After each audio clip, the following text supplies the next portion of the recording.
Thank you everyone for joining us this evening. My name is Jason Rojas. I'm Chief of Staff to President Joanne Berger-Sweeney. I hope that all of you have been well during these challenging times.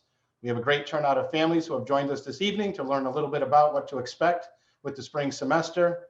I want to give you a brief overview of how we'll proceed with our town hall event. It'll be 1 hour. President Berger-Sweeney will provide some brief opening remarks, and then we will give you a presentation that'll give you a lot of information that'll directly address some of the questions that were submitted in advance and perhaps some questions that you might want to submit this evening. If you do have any additional questions, feel free to share them in the Q&A function, and we will do our best to get to as many of them as we can. At this time, I'll turn it over to President Berger-Sweeney. Thank you, Jason, and welcome to so many students and family.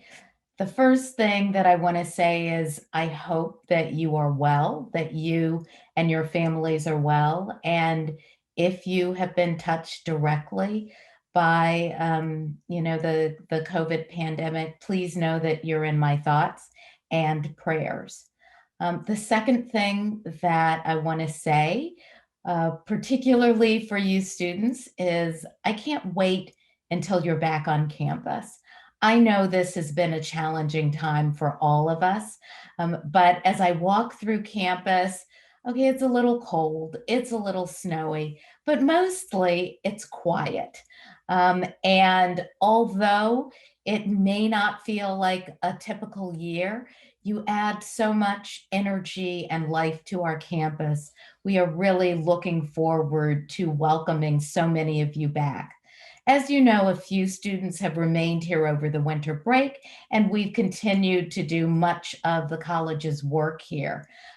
But as of Friday, a group of students will be coming in, and they will continue to come in over the next several days. Some of you have already started some of your spring classes if they're 13-week classes, and then March 1st is when we expect to launch the face-to-face semester with all of you back.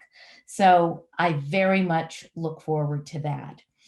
I think it's probably easy for you to imagine that this is a truly extraordinary time. And the Trinity community has responded in an extraordinary fashion to this, these constantly changing circumstances. Our decisions continue to be guided by the changing public health conditions and the evolving direction in the state of Connecticut. I'm pleased to say that things look better in the state of Connecticut with respect to COVID now than they did even a week earlier. And I hope that they will continue to improve. At the same time, I think we recognize that we all need to remain vigilant and that we still are in the midst of this pandemic. We continue to ask for your collective energy, your support, your patience, the guidance from your families as we recommit to the behaviors that we must undertake to ensure your safety and the safety of your classmates, your teammates, and your professors. I'm confident that the Trinity community will step up and continue to protect the nest, even facing all of the challenges that we have, and we will emerge on the other side of this crisis stronger. I'm going to provide, I think we'll have plenty of time for your questions.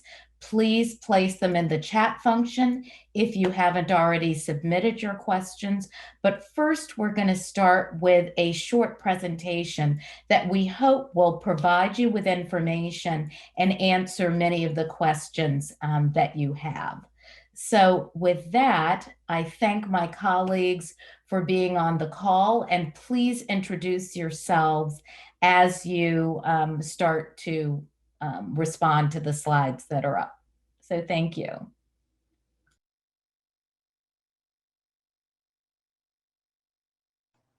Thank you, President Berger-Sweeney. We'll begin with this first slide, which is a brief recap of the fall semester. Obviously, our students and our families are well aware of how the fall semester went. There were active cases of COVID present on our campus. And as you can see by the chart in the top right corner, at least my top right corner, gives you an idea of when we saw some cases cases on campus. And what's important about that is our testing protocol allowed us to respond very quickly to confirmed cases on campus. Once we identified individuals who had confirmed cases, we were able to isolate them, and then our health professionals here were able to engage in contact tracing to identify other individuals who may have been in close contact with a confirmed case. And from there, we isolated students who had confirmed cases, and we also asked students to quarantine if they were in close contact. And that allowed us to mitigate any further spread beyond the cases that we did see on campus. And we owe a lot of our success to finishing the semester in person to our students, to our faculty, to our staff, who all engaged in all the changes in behavior that needed to happen to keep us safe, but also in engaging that kind of flexibility that we needed from our entire campus community so that we could navigate this unprecedented time in our college's history. We conducted 53,000 tests, certainly a lot more tests than most institutions of higher education here in Connecticut. And we do know that some of the behaviors that resulted in confirmed cases included socializing outside of the parameters of the student contract. There were some gatherings off campus that we recognized contributed to confirmed cases, visiting off-campus venues, including restaurants and gyms, and even some who returned home and came back with a confirmed case. In instances where there was a violation of a student contract, there were 190 warnings that were given out to students. And unfortunately, we did have to send 25 students home to complete their semester remotely. We know that we know a lot more now as a community than we did in the fall. And I think I'm pretty confident that we're going to have another successful spring semester. Thank you. Thanks, Jason. Joe DiCristina, Vice President for Student Success and Enrollment Management. I have the next 3 slides here. We're just going to talk a little bit about some other information from the semester. As you can see on the first slide, we had 497 courses that students were enrolled in, and then it's broken down in terms of remote, hybrid, and in-person. Certainly, all the students that came back, we had close to 1,700 students living in college-owned housing, residence halls and cultural houses. And then also there were over 200 students that live within a block of campus here, a block and a half or so of campus. So we had a large amount of students return, and many of them wanted to be back here on campus to be in classes and to be with each other. So it was very successful from that perspective. As many of you know, students took J-term courses, and we had 150 courses that were all remote. The next bit of information I'm going to share is just outside the classroom activities. You can see the number of students that participated in varsity practices that were held by our staff, our coaches, in physically distanced appropriate ways.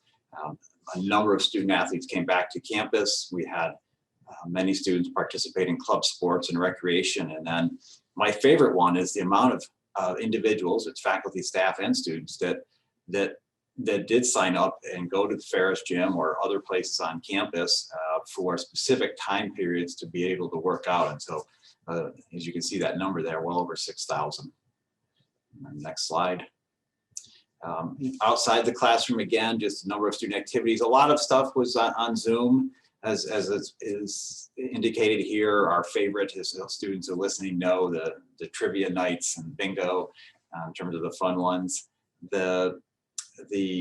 What we learned from a survey was that students are looking for similar events. If we can try to do some more in person, and we have plans for that, which we'll talk about later, and trying to have students together, physically together in ways that are appropriate and safe. Clearly, throughout the semester, all these offices mentioned here provided a significant amount of support for students, both virtually and in person. And I appreciate their presence and to their care for our student body. Next slide. We did complete a survey that went to students and a survey for faculty and staff as well.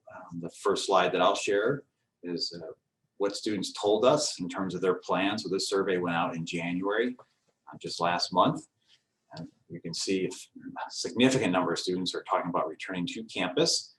As of right now, we have plans in place of housing not quite 1,700, just a bit shy of 1,700 on campus. And from that survey, we know that well over 200 students were talking about living again off campus. So it looks like as we move forward with students returning here, many will be coming back.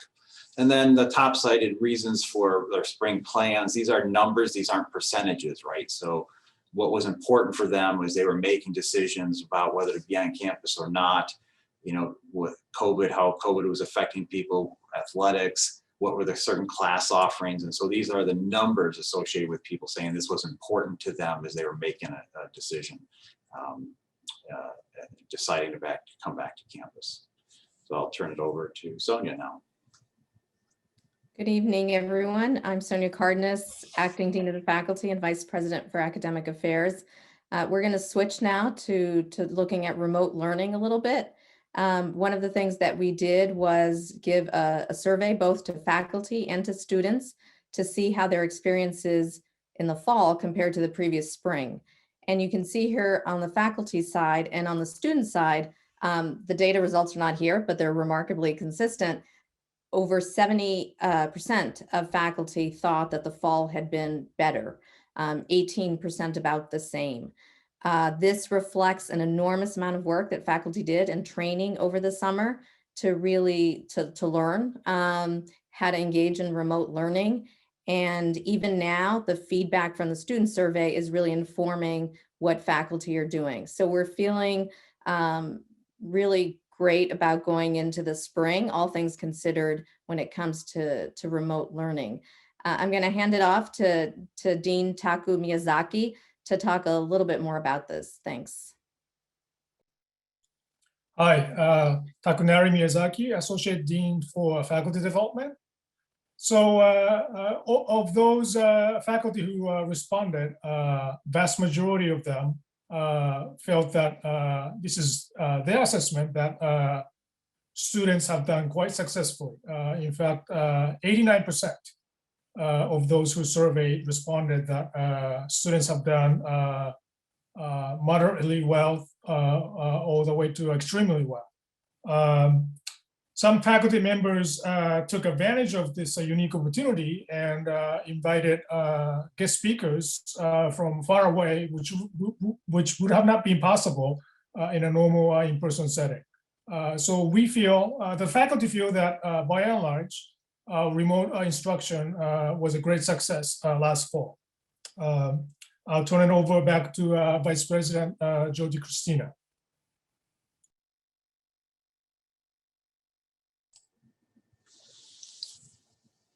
What we're talking about in this slide is what we learned from the fall that helps us prepare for the spring.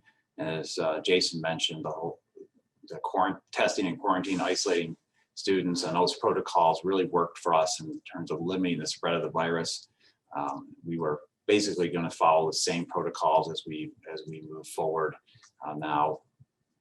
We have no evidence of the virus being transmitted in the classroom or in sanctioned activity. So a sanctioned activity being maybe an athletic practice or recreation, or when students are together with an adult who is helping to supervise that space, making sure that all protocols are being followed.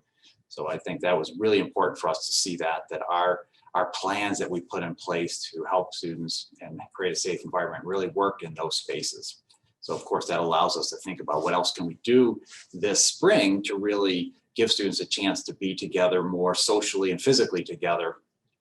And because we recognize the importance of that for the students' well-being, their mental health, and their emotional well-being. So what we saw in terms of how we can help manage that helps us think about what it'll look like as we move forward in the spring. And we'll talk about that in a slide in the future here. We really appreciate what students did this past semester and with our faculty and staff and making adjustments when we had to make adjustments because of what was going on with the virus locally here on campus or even nationally, and really appreciate how Faculty made adjustments with having to go to remote, students the same thing, recognizing that there were some times we all had to make some sacrifices, but for the greater good, getting ourselves through the semester and having a successful semester. And to the parents, all the message that we sent out to the students, we sent many of those on to all of you.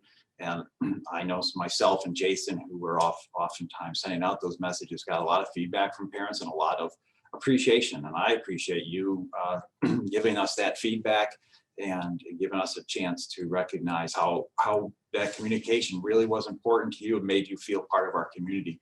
So we will certainly continue to do that. And I believe Dr. Goodman. Yes. Hi, everyone. I'm Jody Goodman. I'm Dean of Student Life. On this slide, we're talking about the onboarding process for our students. So we are following a process similar to what we did in the fall semester and similar to what other NESCAC schools are doing. So in the fall semester, we're able to bring our students back to campus safely. Many of those, much of that process included asking students to have a pre-arrival test done, testing them upon arrival, having them quarantine in their rooms for a few days. They'll quarantine in their rooms during the week of the 21st, and in-person classes will start back up on March 1st. During the quarantine, they'll be able to leave their rooms to get meals, to get some exercise outdoors.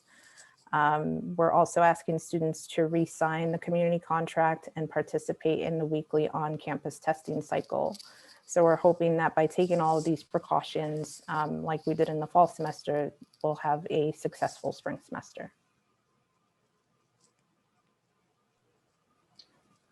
The information on this slide will largely look familiar to you, but we felt it was important to just remind both our students and families that, despite a lot of the positive progress that's been made here in Connecticut, a really low transmission rate with COVID, our vaccination program rolling out successfully for those who currently qualify for it, and there will be more information in just a little bit on vaccinations. We just want to remind, we will continue with the same protocols, 6 feet social distancing, mask wearing will be required, hand sanitizer and wipes will be available throughout campus.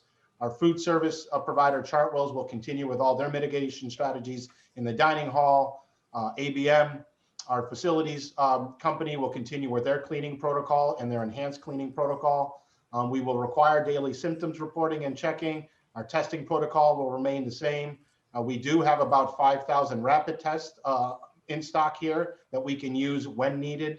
But other than that, we expect that, we will expect everyone from our community to engage in a lot of the same safe behavior and health practices that we did in the fall. And I think that'll all contribute to a healthy and successful spring semester.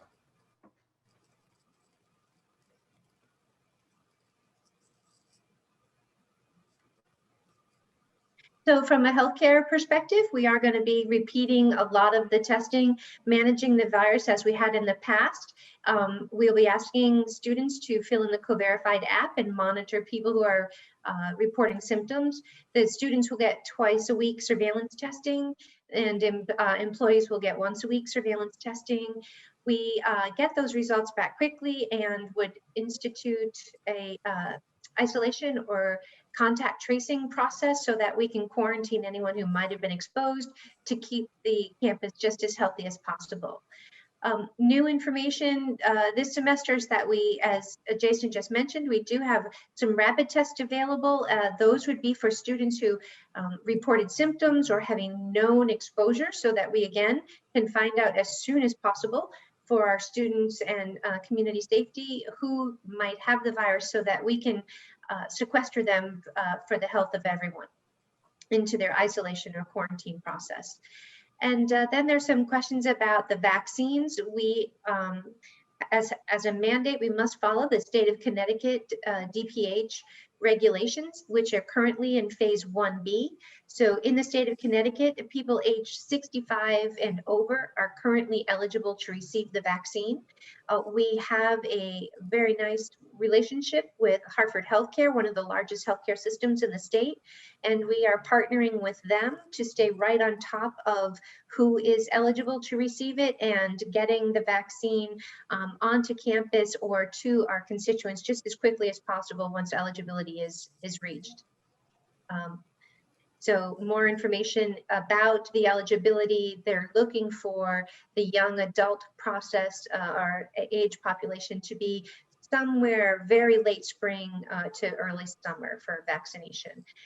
The vaccines, as everyone's probably aware, are very fragile. So it might not be that we have the capability of doing a large vaccination clinic on campus, but we would get as many people as possible to a vaccination station to get everyone who is eligible vaccinated.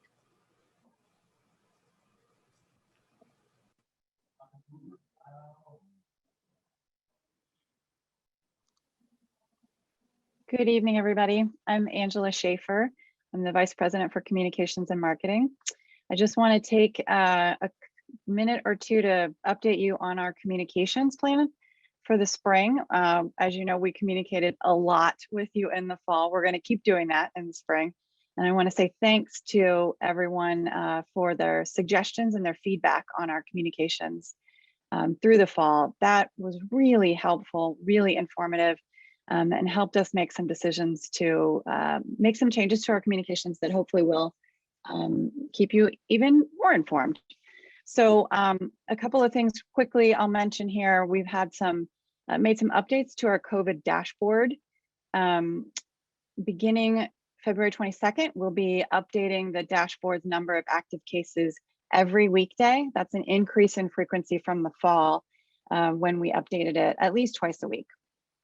The dashboard also now includes some data points that we didn't have in the fall, including a short list of really the most important information that you need every day when you find out, what is the current alert level? What does that mean for me in terms of classes, in terms of dining, whether we can have activities and gatherings on campus, that sort of thing. So you'll see that really front and center on the dashboard now. We also are listing the number of students who are either in isolation or quarantine, as well as data from the conditions in the surrounding area. And we're also letting you know what the turnaround time is like for test results that we're getting back from the Broad Institute. If those test results are taking longer than about 36 hours, that'll show as delayed. We've also taken a more flexible approach now to our campus alert level system. We are still using that color-coded system from green to red, but we're taking a more flexible approach that allows us to respond with more precision to whatever the specific circumstances are that we're managing on campus at that time. We also are adding a new phase called the campus transition phase that sits apart from the green to red alert levels and allows us to signal to the community this really critical time when a lot of students are either arriving or departing campus. We really need to manage that period very carefully. So on Thursday, when students start moving back, we'll enter this first campus transition phase, and we'll remain in that period for 10 days until through February 28th, and then we'll resume with the color-coded alert level system on March 1st when classes begin. You can go to the next slide. And then just quickly where to find COVID information for Trinity. One new thing this semester is actually in the testing center in the Ferris Athletic Center. There's now a digital screen that displays the dashboard. So you'll be able to see that information front and center when students go there to get their regular COVID tests. The COVID-19 website remains prominent on the college's homepage under Important Now. That will remain through the semester. We've also added a link to the website in the top level navigation, and that persists on every page of the college's website. And then finally, for those folks who receive the daily Trinity Today email, which is all students, We have added a COVID-19 advisory. So you'll see that in Trinity today every day, and that'll include the college's alert level status and the specific guidance that we have for the community.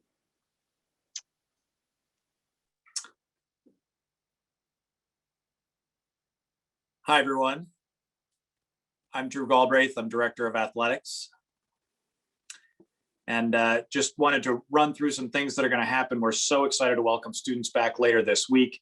And after our quarantine window, presumably ends at the end of February, and presuming low case numbers on campus, beginning on March 1st, we'll have a number of activities that begin. The Ferris Center will reopen with daily hours in the fitness center, the pool, the Oosting Gym, and the squash courts. And all of those registrations will still take place as they did in the fall for students. In addition, varsity and club practices will begin that week, as well as outdoor activities and recreation that will begin during the first week of March, including that first weekend at the end of the first week of classes. In addition to those physical activities, the staff at Trinity has been hard at work to make sure that we've got a number of different activities in place for students. So this includes things through the SAIL office and student activities, through the Bantam Network, as well as through Cine Studio and Austin Arts. So I think every student should look forward to a robust offering of activities, both physical, artistic, and otherwise, when they return to campus at the end of the week.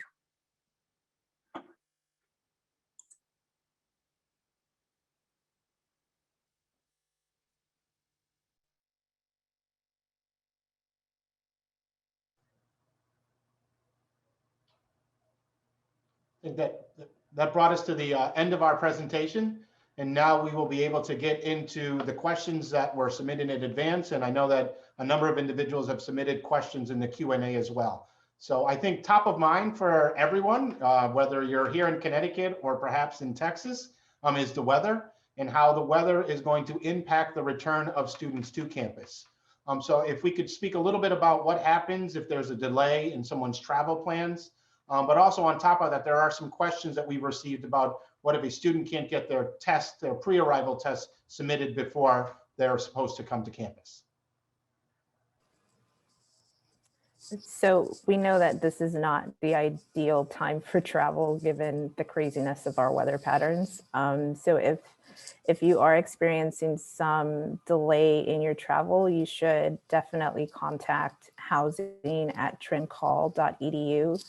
I'll put that in the chat so you can speak to them about altering your travel plans. If you are having difficulty getting a test, we're asking that you please do your very best to try and get an at-home test through Pixel, P-I-X-E-L, via LabCorp or through Quest. If you're able to get that, then please do so. If you're having financial difficulties with purchasing that test, then please reach out to the Student Emergency Fund to get assistance for that, and we'll be able to help you with that.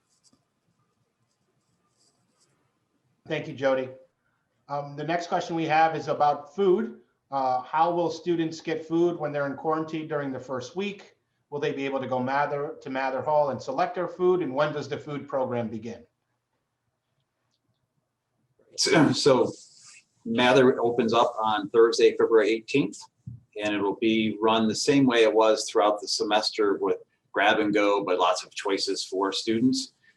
And then they'll get into their routine, regular schedule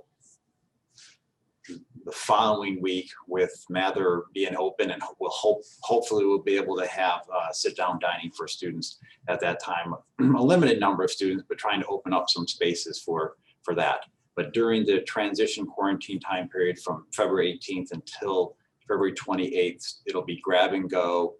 There'll be lots of choices there for students, and then be able to bring their meals back to their residence home. Thank you, Dean Joe. I'm going to come right back to you with another question. There was a question about, will there be any changes to the maintenance and security of isolation facilities? Well, I'm not sure about what they mean by the security, but what I can say in terms of the maintenance, we have a main residence hall here on campus that we use. That's last fall, it was only for students who were positively identified with COVID. We have a little over 50 beds in that space for students. We also have another house that we've organized to be able to house another 12 students. And so we have some other spaces also to be able to house students who are identified with COVID. That place, those locations are maintained by the college. We have our ABM, our personnel who go in there every day to clean the space. The space, they have done a tremendous job for us across campus, the ABM personnel, to help us maintain a safe space, both in terms of cleanliness and in terms of disinfecting all locations. So certainly that will continue. The main location for students who are in isolation, it's right next to campus safety. So if someone's asking a question about security, I feel very comfortable. In fact, it's right across the street from where I live. I'm pretty comfortable with the location of isolation spot for our students, and it is obviously well paid attention to. And during the time period, and I could turn to Martha on this one, is when students are in isolation, how are they taken care of from a health center perspective, Martha? Sure. So we help them get their belongings that are needed and get them into isolation as soon as we're identified that they're a positive test. And then we contact them daily via a virtual telehealth visit so that we can see them and see how they're doing and ask them if there's any medical conditions or illnesses or questions that they have on self-care. And they're also connected with different constituents across the campus through student counseling if they needed that support, Res Life if they needed support in that regard. So there are multiple offices that are providing support while they're in isolation. Thank you, Martha and Joe. I'll just note Dean Goodman did put in the email address for anyone who might need to make some adjustments to travel plans or their return to campus plans. They are in the chat feature, housing@trincol.edu. And for those who might require some assistance, the email for the emergency fund is also included in that message from Dean Goodman. I know one of the questions we received again were about, I know Dean Joe kind of alluded to this one, but are there any significant changes to the dining plan? I just wanted to reiterate for that for folks. Dean Joe or Dan? The dining program is pretty much the same as we had in the fall, with the hope that we're able to provide a little bit more sit-down dining in those spaces for students. Thank you. Next question is for President Berger-Sweeney. It has to do with athletics. A number of Division I, Division III conferences have had seasons for their athletes. We know that the NESCAC presidents have yet to make a determination about spring athletics. Do you have any feedback for our parents and families on that? Right. So the NESCAC presidents have been meeting regularly, discussing situations in each of our states and whether it is safe to engage in conference play. I think that as parents, most of you understand that the primary factor that is motivating us is the health and safety of our students. We have now new variants of COVID that spread. It appears more readily than the original variants. So we are monitoring the situation very carefully. And we will make the decision that we think is in the best interest of the health and safety of our students. We have encouraged practices on our campus when it's safe because we think physical exercise is important. We think communing with teammates is very important, but the kind of travel that it was engaged in the fall, we were not able to have in a regular season for a number of reasons, but certainly mostly health and safety. The other things I want to mention is, as of today, I did checked today. The Ivy League has still not made a decision about spring sports, and another Division III conference, U.A.A., which has University of Chicago and Emory and probably a number of other institutions you're familiar with, Brandeis, for example. They've actually canceled their spring season. We have not done so, and we continue to look at what is happening both in our states and in the other states in which NESCAC is included, and make the best decisions that we can for the health and safety of our students. Health and safety is number one. And as you know, I think many of you know, I have a master's in public health. I have a PhD in neuroscience from the School of Public Health. I care deeply about the health, both the physical and the mental health of our students. And we are making the best decisions we can to keep your students and then all the rest of our students on campus as safe as we possibly can. Drew, do you want to add something since this is obviously more directly related to athletics? Yeah, I would just add that I think the entire NESCAC President's Group has been very sensitive to the predicament facing our student athletes. A lot of these students chose one school over another for the opportunity to play as a member of a team. And especially the students in spring sports who lost not only last spring, but are coming back to a somewhat uncertain situation this year, and the mental health impact that has on not just student athletes, but all students over the course of the pandemic. And so as athletic directors, we meet weekly. We're in regular conversation with the President's Group, not only informing on best practices that we're identifying out there, but also on the the reality or lack thereof of competing safely while still meeting state guidelines, and not doing anything that would jeopardize the ability to complete the semester on campus. So these are things that we're spending a lot of our time on, and we'll continue to be in regular conversation with the presidents as we get closer to March. And Drew, there was a follow-up question that came in the chat. When will athletes know if they're able to at least practice and engage in team activities? Well, they'll know when we do, Jason. One of the things that we have to watch, and that Joe and Martha and the rest of the monitoring team look at, are those those positive cases that we see on campus. And so we'll be looking at all those numbers very closely. And that's really the positive cases that we see on campus and in the community are what informs those alert levels that Angela talked about a few minutes ago. So as we see what that looks like as we get close to March 1, if things are good and the college is ready, to be in a green status, and the cabinet and steering committee feel it's safe, we're going to be ready to go on March 1, not only for varsity athletes, but for a lot of our other physical activities as well. If we come back and there's a lot of positives, then we'll have to adjust that. But certainly our goal and what we're preparing for is March 1, in the hopes that we can all get there safely as a community. Thank you, Drew. This next question will be for our Dean of Faculty colleagues. Goes back to the question of travel later this week and weather impacts. Will classes be canceled on Thursday, Friday as move-in commencements? Sure. We really appreciate that question, and don't want this to be the source of any more worries on top of everything else. I would say a couple of things. One is that my colleagues in the student life side have been working really hard to schedule the move-in times so that they don't conflict with classes.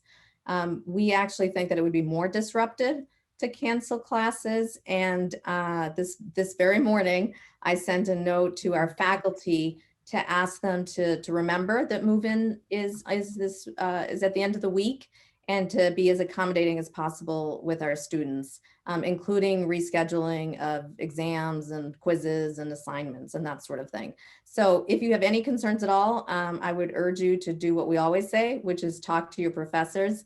And I am sure that they will be very understanding. Thanks. Thank you, Dean Cardenas. This for our student life colleagues, with the exception of outside exercise, in-person socially distanced activities did not occur on campus in the fall. Do we have plans to hold any additional activities for clubs or students outside? So yes, between the Bantam Network and Student Activities Office and a couple of different offices on campus, we are talking about planning activities for students, socially distanced, of course, to get together both indoor and outdoor. We are hoping that the weather will warm up sooner rather than later. And as soon as that happens, we will move to the outdoors.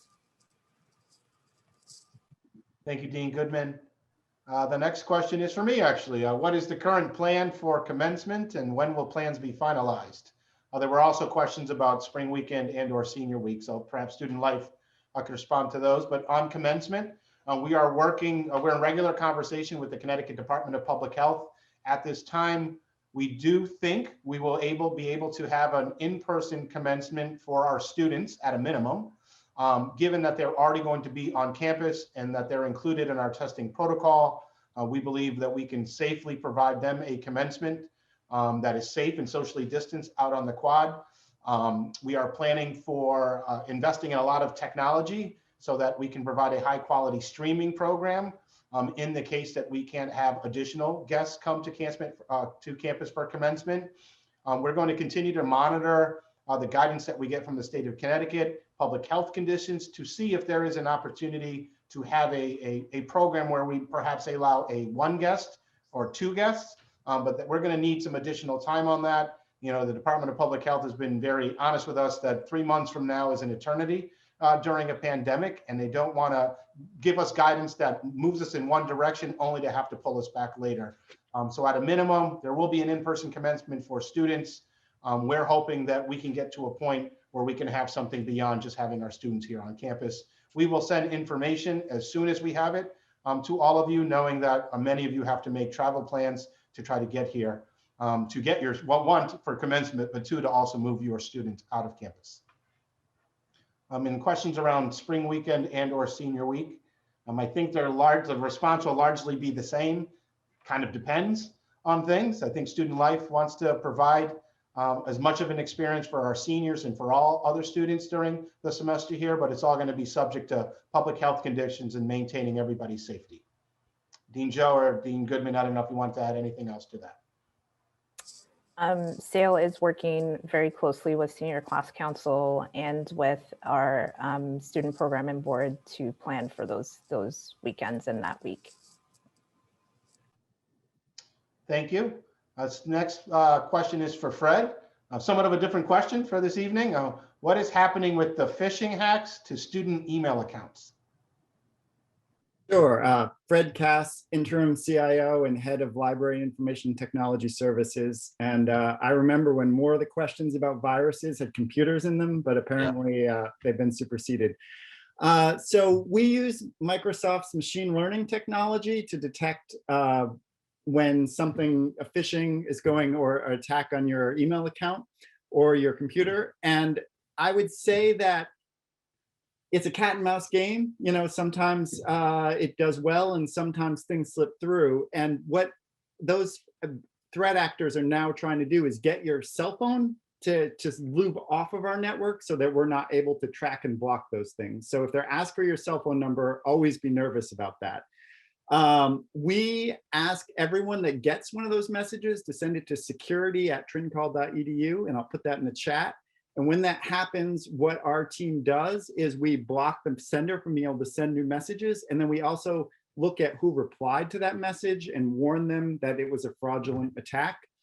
So I think that's most of the process that we follow, but I'd be happy to answer any follow-up questions. I'll put my email too. And the other thing that I will add is that we are also pushing out multi-factor authentication, which means in the event something happens and your account does get hacked or your password gets out, that the hacker will need your cell phone in order to get into your account. So it's kind of a second layer of protection. And there's an opt-in process if students would like to do that. So I'll, I guess, put all those messages in the chat function as well as my email address if someone wants to follow up questions. Thank you, Fred. Going back to our Student Life colleagues, are there any changes to the community contract agreement and or travel restrictions in the fall? And how will we go about enforcing the community contract? Does campus safety play a role at all in that? So the community contract was updated and was sent to all students via the Moodle site for sign up as students are coming back to campus.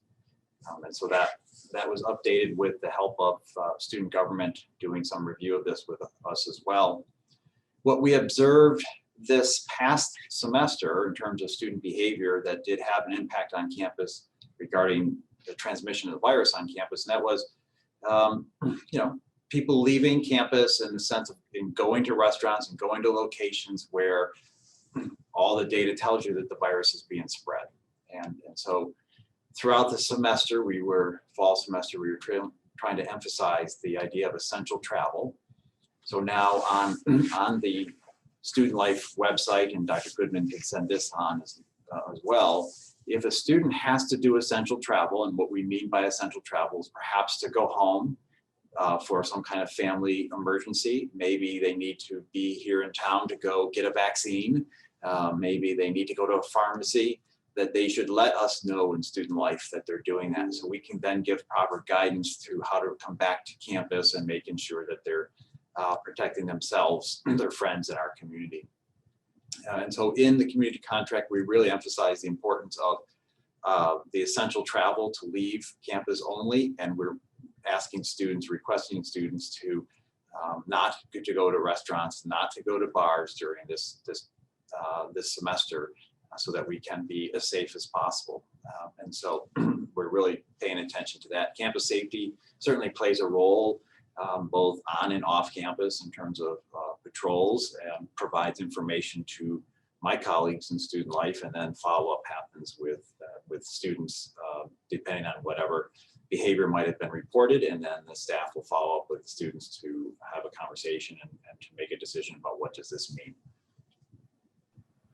Thank you, Dean Joe. There was a follow-up question, and we addressed this through a tripod inquiry that we received a couple weeks ago about our policy. There was a question as to whether we have a one-strike policy or how we manage holding individuals accountable for the community contract. Can you talk a little bit about how you manage those cases? Right. So that kind of language is not language that we use in Student Life.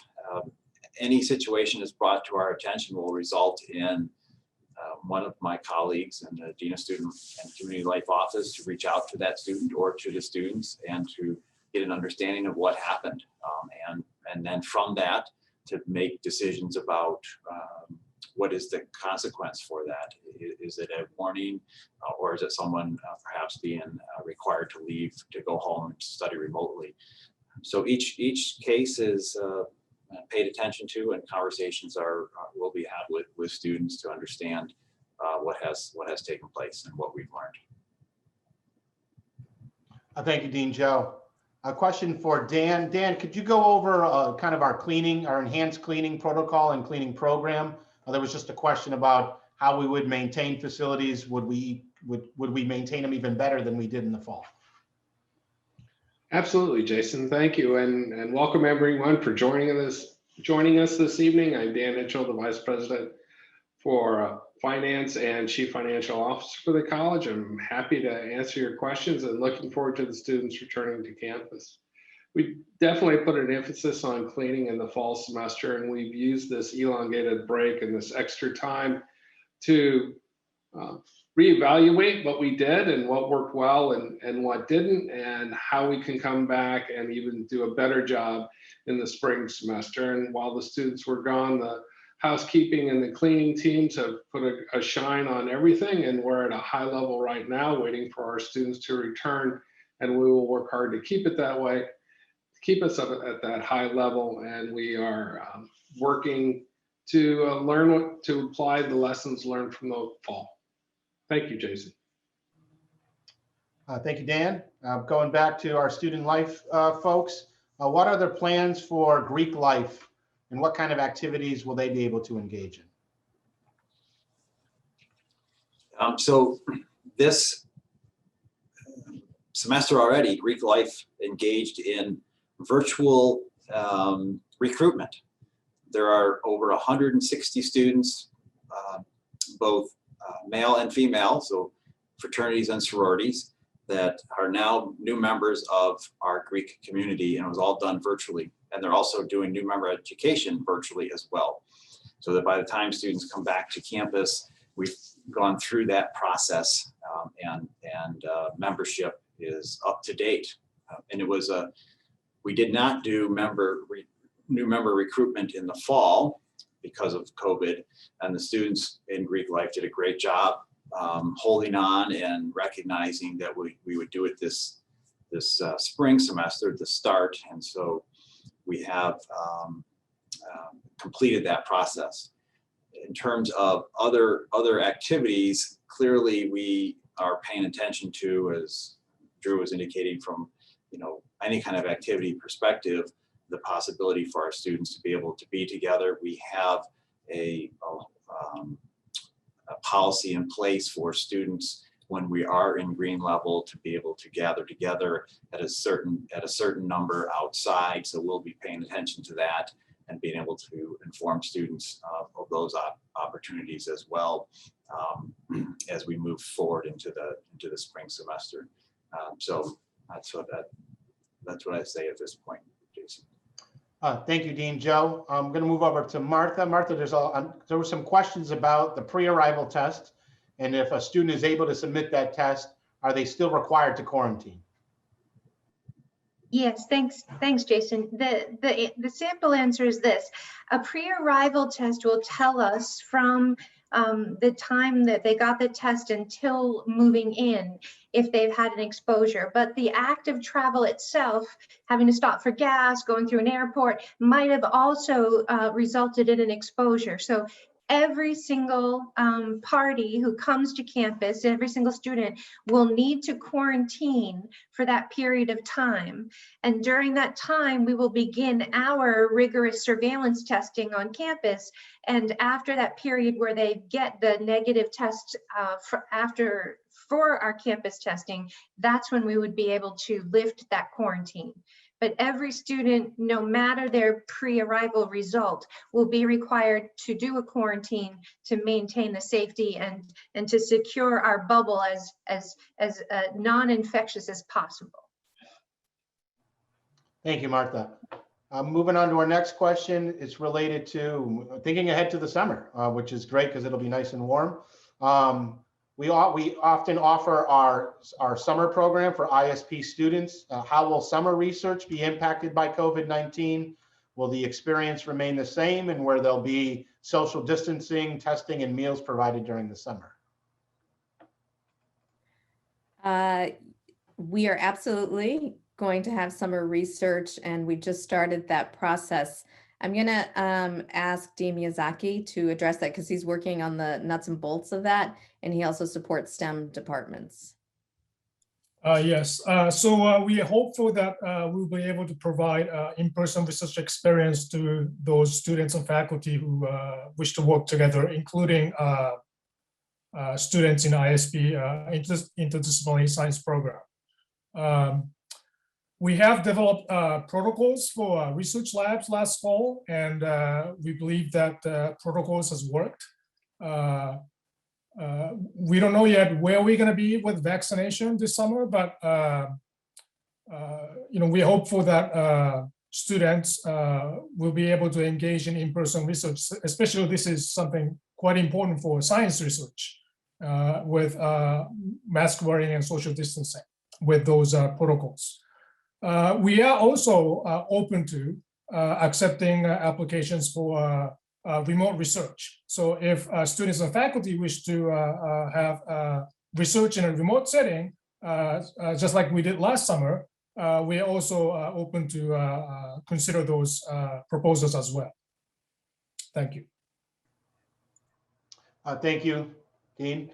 Another question, it's related to, for our student life folks, there was a number of questions about students feeling isolated, and I know Dean Goodman spoke a little bit about this. Obviously, we have a lot of appropriate supports out there, but could we talk again about how we're going to help address students' sense of isolation, given the restrictions that we have in place? And there was another question as to how we'll feel students who are learning remotely, how will we help them feel part of the community? So we are offering virtual programs within the first couple of weeks. And so this will allow for both students who are learning both in person and learning remotely to participate in those programs. We're working closely with our RAs to have them do more check-ins with our students, especially with our first year students, and offer a few more programs in the residential buildings, hopefully to help alleviate those feelings of isolations and loneliness. Thank you, Dean Goodman. I know we are quickly running up to the 7 o'clock hour. There was a question about our visitor policy. Dean Joe, can you speak a little bit about what our visitor policy is for the spring?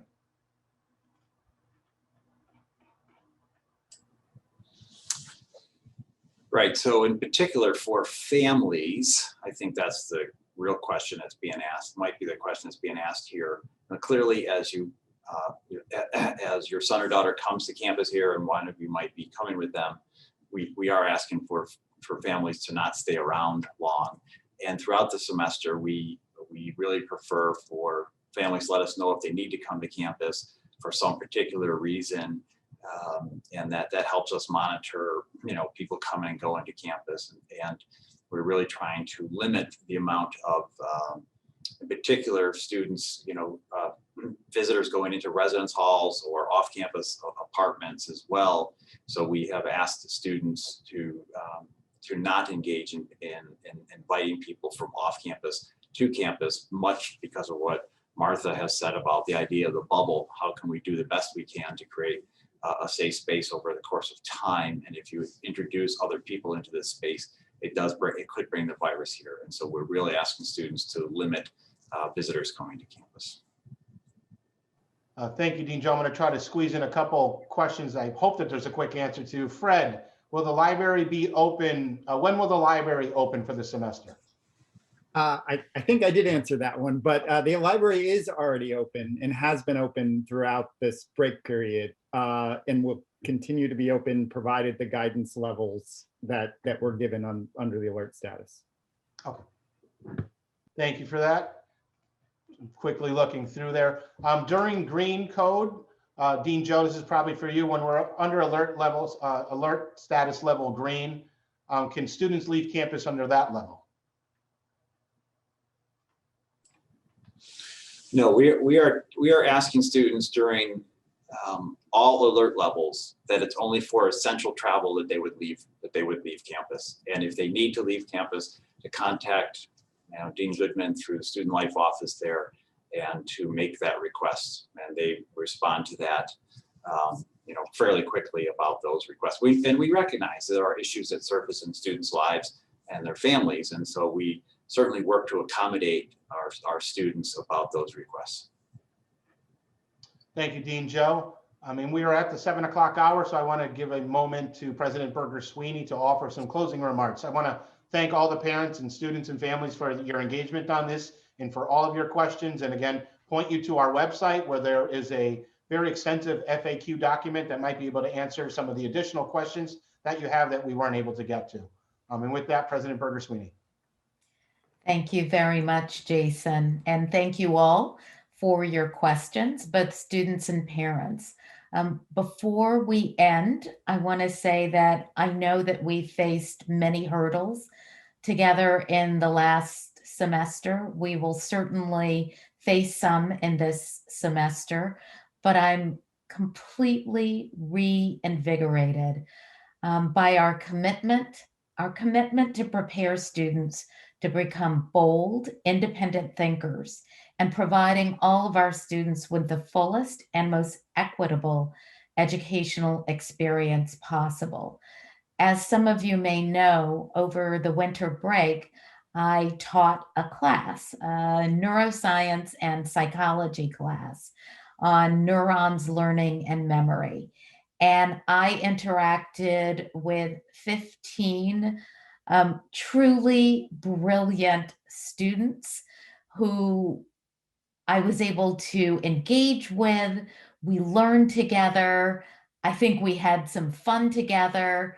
As someone mentioned, I was able to bring in speakers from all over the country, which is something that I wouldn't have been able to do if all of those people had to fly in.